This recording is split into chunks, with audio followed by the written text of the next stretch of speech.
যেটার মাধ্যমে এই রকম সারা বাংলাদেশের কৃষিকে যাতে পরিবর্তন করতে পারে এই রকম কাজ করতে পারবেন আমাদের প্রধানমন্ত্রী তারেক রহমান, যাকে যোগ্য হিসাবে এই পদে বসাইছেন।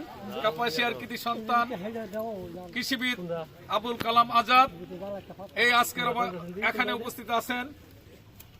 বাংলাদেশ পূজা উদযাপন কমিটির কাপাসিয়া উপজেলা কমিটির সাধারণ সম্পাদক কৃষ্ণ পাল এই এখানে উপস্থিত আছেন।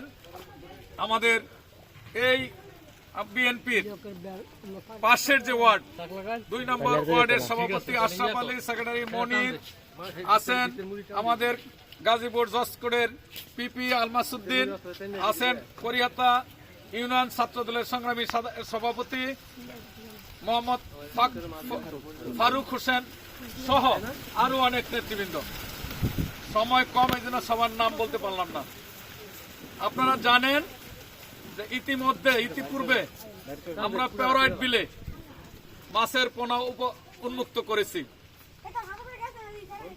এই মাছের পোনা উন্মুক্ত করার কারণটা হলো আমাদের দেশে মাছের এখন খুবই অভাব। ম্যাজিক চাই এবং কারেন্ট জাল, যেটা মাছের শত্রু, এইটার মাধ্যমে বিলের সমস্ত মাছ প্রায় শূন্য করে দিয়েছে।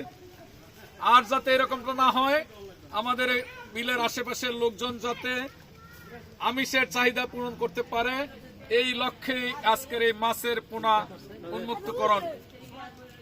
আমাদের আপনারা জানেন যে এই মাস্টার ইয়াকুব আলী ফাউন্ডেশন প্রতিষ্ঠার পর থেকে এই এলাকার জনসাধারণের নানা রকম সহায়তা করার জন্য বিভিন্ন কার্যক্রম পরিচালনা করে আসছে।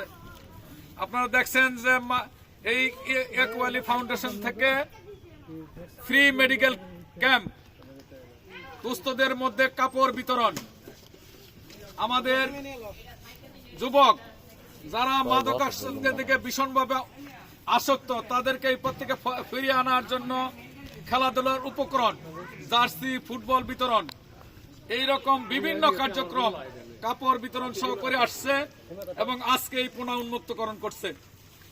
এইগুলা সবই সমাজের জন্য খুবই কল্যাণকর কাজ।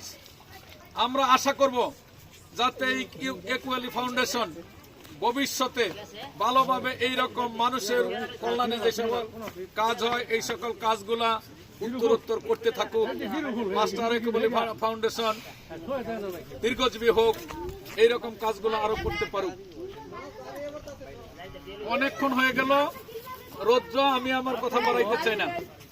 আমরা চাই যে আমরা এরকম মানুষের কাজগুলা যাতে করতে পারি।